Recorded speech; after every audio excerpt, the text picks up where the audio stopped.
Welcome to the Brady Pearson Education 2015 AHA Update Audio Podcast.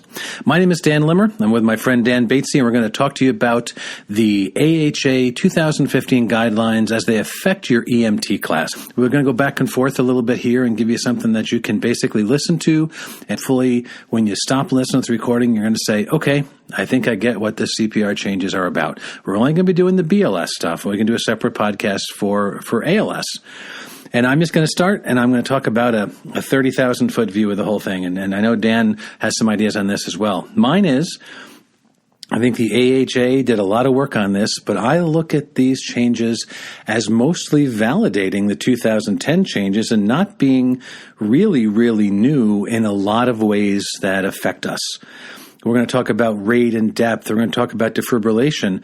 But I don't even know how much educators are going to have to change their tests because of this. A lot of it is, I don't want to say no big deal, because AHA puts a lot of work into this and they do this. But really, when it comes down to nuts and bolts of pumping and blowing, how much different is it? Yeah, and I think most of us, or certainly any educator worth their salt, has been talking about high-performance CPR and the work of the Seattle Resuscitation Academy and Mickey Eisenberg. And these aren't profoundly new changes that we're talking about. And again, the guys in Seattle have been talking about this stuff for a long time now. Yeah, I think it's validating for a lot of stuff that's been going on. It tells us a lot of stuff we knew. And Dan worked a lot with me in the emergency care EMT book, and we actually predicted a lot of this stuff as we went through. You know, we have everything. HP CPR in there. We have some of the passive ventilation stuff in there. So really, I don't think that we're talking a lot. Just so I'm not doing all the talking, why don't we start with the early access part there? Yeah. I think first and foremost, what you saw from the American Heart Association guideline change was an acknowledgement of how important it is to get CPR and defibrillation started as soon as possible. One of the first things they talked about was attempting to underscore the value of dispatcher-aided CPR and early access to public CPR, bystander CPR, that is, and really trying to make sure that we know that the most key element of getting a person out of hospital cardiac arrest is getting compressions and defibrillation to that person as soon as possible. Again, that's not particularly new, but nonetheless really, really important, and certainly underlined in bold print by the new guidelines. Well, and I think when we're talking about a BLS audio here, and people are going to be teaching EMTs, for years there's been all kinds of stuff, you do CPR, then the paramedics come and save the patient. Everyone that's getting really big changes in their survival rates, anybody that's increasing, is doing it at the BLS level, from the time of the call through to that early defibrillation. That's really where all the big changes are being made, just good CPR. Yeah, the Resuscitation Academy talks about the idea that EMTs own CPR, and I think there's no more important statement than that. This is not paramedics that are saving lives. This is the basic EMT principles that you learned in your EMT class that's creating the most success. I taught a police CPR class yesterday, and I said, well, nobody may tell you, in my town, little old Kennebunk, Maine, if there's going to be a difference made in survival rates, you're out there in a car with a defibrillator and the ability to do CPR, they have the potential to make the biggest difference just by being there quickly and doing it right. So as we go on, obviously defibrillation is a big thing. And before we even get into the rate and depth and the compressions and things, the Heart Association continued to really say with these guidelines that defibrillation is important. Defibrillation really is the game changer. And we want to get that defibrillator on right away. However, I guess if there's two rescuers, you can start CPR, while you're hooking things up, but still it's defibrillation. Yeah, one of the things they clarified, and this has been a debate that we've had for many years now, which talks about the idea that we somehow make the heart more defibrillatable, to make Priming up a the word. Pump phenomenon, right. Yeah. That if we do some CPR, especially on an unwitnessed CPR, somehow the defibrillation is going to be more effective. Well, there's a group that's called the Resuscitation's Outcome Consortium that put CPR data from all across the country into a big pool. And as they began to look at that data, what they found was that just really wasn't the case. It's one of those things that's logical, but not necessarily true. So the AHA did in their guidelines change talk about the idea that we shouldn't be waiting to put a defibrillator on anyone, that it's very reasonable to start CPR immediately. It's very reasonable to continue CPR while the defibrillator is being attached, but we should not delay CPR for any unreasonable period of time. We should be defibrillating as soon as possible. Don't get distracted. Right, if you start pumping and you lose sight of it, the defibrillator really is still the main point. Yeah, the other point, Dan, that I wanted to mention too was in terms of identifying the need for CPR, one of the things I did come back to was the idea that we shouldn't be putting unnatural pauses into the process of looking at breathing and looking at and checking pulses. We should be doing those two skills right away at the same time so that we can limit the amount of time that person has before the CPR begins if they need it. That whole CAB thing was pretty traumatic for us 5 years ago. It changed, really threw a lot of people for a loop. ABC was just so in order. Now we went to CAB, and I remember thinking, they said, well, check the pulse right away. And how do you know whether to check the pulse? Well, if it doesn't look like they're breathing. And the fact is I think they've clarified a little bit, is that there's times you get to a person on the ground and they either look dead. I mean, there's no movement, no breathing movement. There's nothing, and color can change relatively rapidly. So these determinations can be made concurrently, and they can save time, and they really can. The EMS, many times we're stuck in a very linear approach, and in fact, you can do those together. I think that's a really good point. So, Dan, the next change they talked about was the actual initiation of compressions, and there's sort of small details, but there's large, broad themes. And the first large, broad theme is a concept called CPR fraction. The way I teach it, and I picked this up having the good fortune to go down to the Howard County Resuscitation Academy outside of Baltimore, and they talked about the idea that when you begin compressions for a patient, you are essentially their heart, and you're trying to replicate cardiovascular flow, which we can do pretty well, somewhere between 25 and 30% of normal cardiovascular flow with good quality compressions. But what we had never really focused on, and what I never sort of had in my consciousness, was the idea that we shouldn't be pausing. That every time we pause, we bring that perfusion pressure down lower and are not really delivering blood to the brain and to the muscle of the heart. So the Resuscitation Academy, and now the American Heart Association, is endorsing the idea that we should be minimizing pauses in CPR overall. We shouldn't be stopping at all. And in fact, just like your heart never stops during the day, we should be trying to keep those compressions going as much as possible when we're in contact with the patient. And that's where the concept of CPR fraction comes from. And the idea being that how much of the time, what percentage of the time that you're with this resuscitation patient is someone actively compressing on their chest. Now, the American Heart Association aimed for 60%. They said 60% of the time someone's hand should be on the chest, and we should really be trying to limit the times that we're off to things that are absolutely necessary, like defibrillation, like analyzing for defibrillation, breathing to some extent, is safety-related issues. But really, those should be the exceptions and not the rule. Wow, 60%. I think a lot of us always thought we were doing that. It turns out that we're not. And it really does take some conscious effort and sometimes a stressful situation to put that all together. And I think a lot of times, because of working a code, we have a lot of false beliefs in what we do. And that leads us, I think, right into the rate and the depth of compressions. We learned from the BVM that we really weren't doing what we thought. We were putting a lot more ventilations in than we were.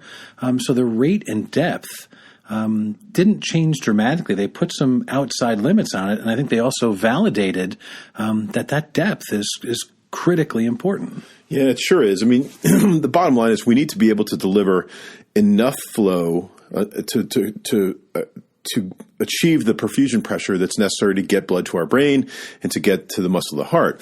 And that really is a combination of two things. It's a combination of an appropriate rate, and for years we talked about a rate of at least 100, and also an appropriate depth. And for years we talked about a depth of at least 2 inches. What we're now seeing, though, as we begin to analyze this and more data becomes available to us, is that there may also be ceilings on those. For example, we talk about a rate of at least 100, but we also know that we probably don't want to go faster than about 120. Right? That once we get past 120 or so, we begin to limit the amount of filling time that we have for the heart. And when we limit filling, we limit the amount of blood that can be pushed out. So we want to take care that we want to use feedback, for example. We might have metronomes on our defibrillators these days. We might use even iPhone apps that allow us to have feedback to tell us what rate to go on. And that sometimes relying solely upon human performance and singing songs like Staying Alive isn't enough. The other thing that we talked about the American Heart Association talked about that is the depth of compression. And that we definitely want to achieve 2 inches, but we don't want to achieve more than about 2.4 inches because there is some harm that can be had by compressing that chest too deeply. Your mileage may vary, yes. That's exactly right. I do want to be careful, though, and as an instructor, I always get a little nervous with that. First of all, I'm really confused as to how exactly we're going to achieve 0.4 inches of depth and know that I'm doing that. And secondly, I'm a little concerned that I don't want to teach people to be scared of compressing too hard. It took us a long time to get over that. Yeah. And our experience in the classroom using pressure sensors on our mannequins and defibrillators has not been that we're pushing too hard. It's been that we've been pushing too soft. I would even say the Heart Association's push on making sure we switch out rescuers and people saying that they don't need to switch out as much might be because they're not working as hard as they should. Yeah, I would agree. And the other thing, and we talked before about CPR fraction, is and the American Heart Association underscored the idea that we should really be limiting the pauses in CPR, and the things that we do to stop CPR are not always the best things. We talked a little bit before about getting the CPR started early, but also resuming CPR immediately after defibrillation is another important element as well. In fact, the American Heart Association guidelines even acknowledged some states' moves to do things like passive oxygenation, so to stop breathing in the immediate and early phases of a cardiac arrest situation and apply just a non-rebreather mask as part of a larger system for resuscitation. Some states have even used a cannula. I'm amazed at how much oxygen that cannula really can deliver. We so got away from those in the non-rebreather days.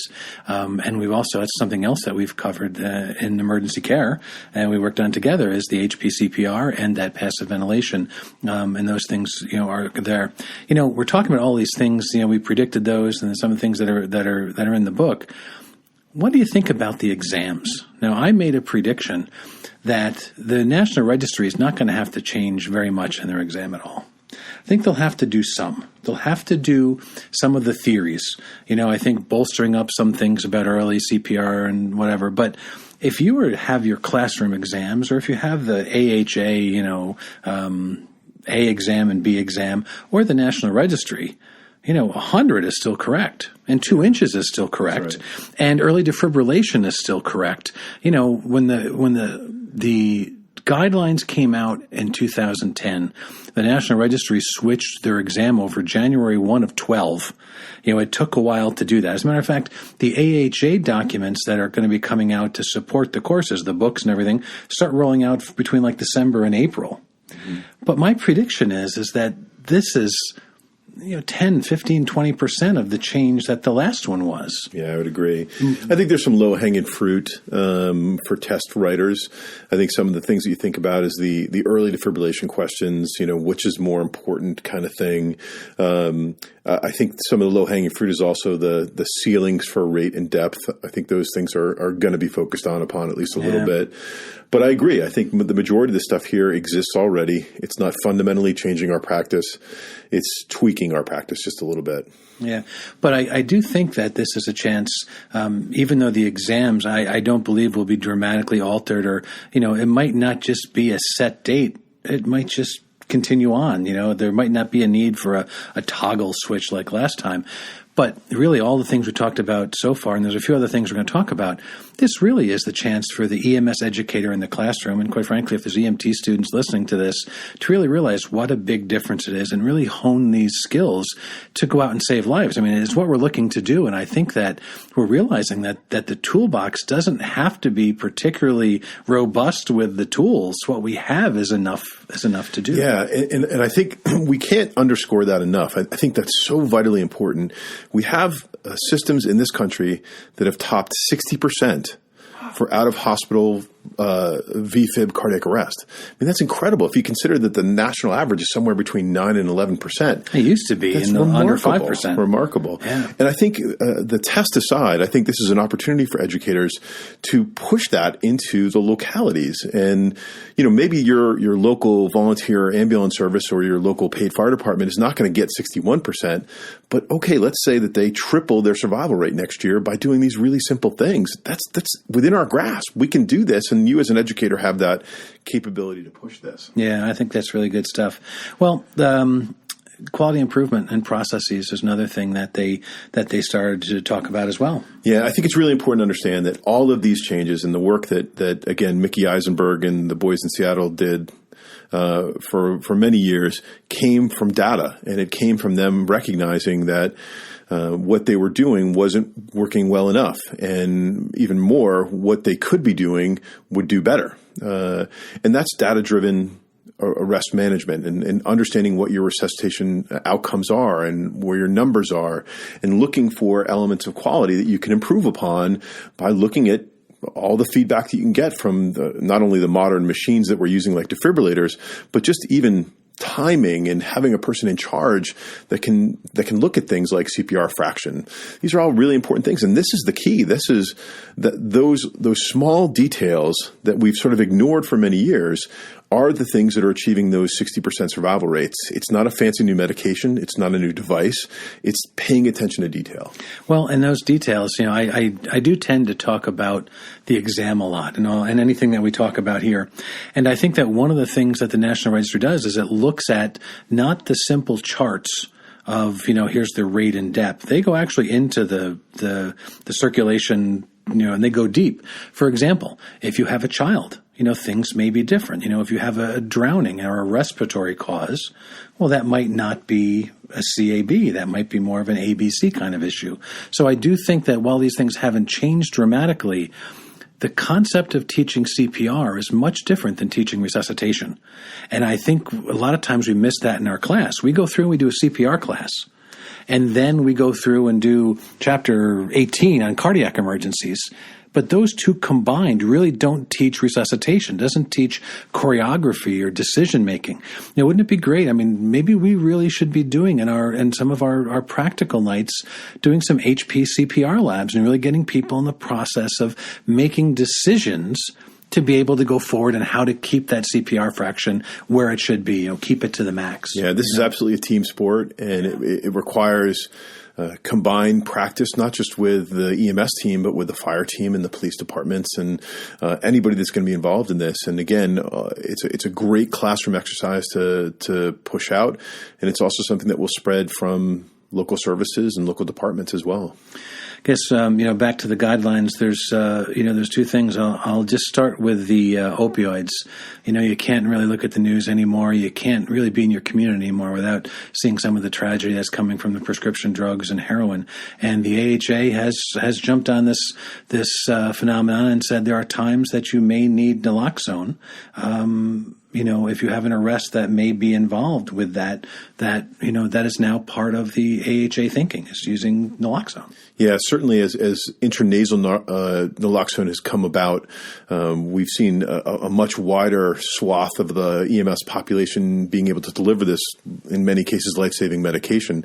And you're right, the American Heart Association did talk about this in their guideline change to say that if there is a suspected opioid overdose or a reason to believe the person has those drugs on board, it may be reasonable to apply that protocol, administer the medication that we're talking about, that is naloxone. Yeah, it's something they put that there. Now, the last thing that we have planned out for this, for me, is two-pronged. About a week before the 2015 guidelines came out, the AHA came out with a special resuscitation and pregnancy paper. And before we talk about one of the main recommendations in that, I do think we should probably say that we've seen the last 5-year update, that we're going to see, I don't know, I've heard some sources say that. I don't know how it's going to go. Really, when you're putting out CPR and ACLS books, obviously you have to have some type of cycle. But I really think the two things that came out about, therapeutic hypothermia and about resuscitation and pregnancy that came out before the guidelines may foreshadow the way things are going to come out in the future more than every 5 years. I'm not in a position to guarantee that, but think about that. Right before the guidelines came out, they released 2 important monographs. And I think it's important. So that leads me into the pregnancy part. I don't know if you have any thoughts on that. I don't want to go on. No, I think it's just it goes along the lines of the thinking process that we've been talking about here, which is not every single patient is exactly alike in a cardiac arrest situation. And the American Heart Association acknowledged that a pregnant woman is a little bit of a different and specific circumstance that we should be paying attention to. We take great care not to lay a late-term pregnant woman supine on a stretcher because that uterus and fetus put pressure on the large vessels of the chest and abdomen and limit blood return to the heart. But yet, if we're having to do cardiac arrest care, that is to do CPR on that person, in most cases, we're laying them supine and allowing that to happen. So they did acknowledge the idea that we should be putting manual compression on the uterus and pushing it to the patient's left, that is, to keep it off of those large vessels, presumably the vena cava. Yeah, even more than simply tipping a stretcher or something else, really manual displacement of that uterus. Now, again, working any type of code with a pregnant female certainly adds a little bit more heart-wrenching nature to it. But thinking of that is important.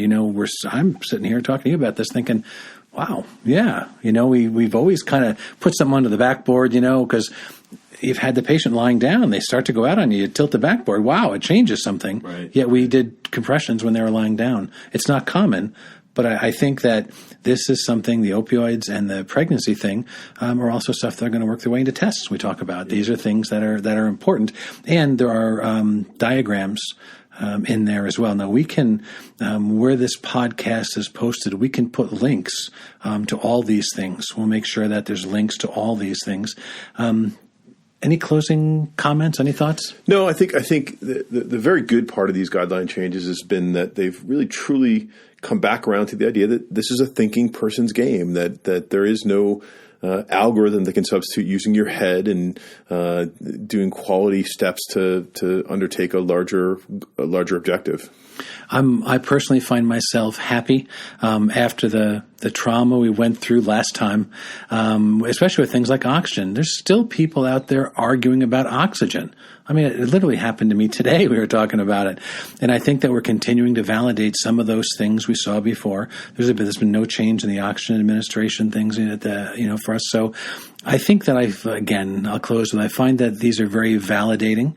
And I'm also comforted by the fact it's going to be a less traumatic change in doing this. And I would just like to say that as we close this podcast, that Dan and I as authors, as well as everyone at Brady and Pearson Education, are committed to getting accurate and dependable changes out as quickly as we can. I think that's really the message.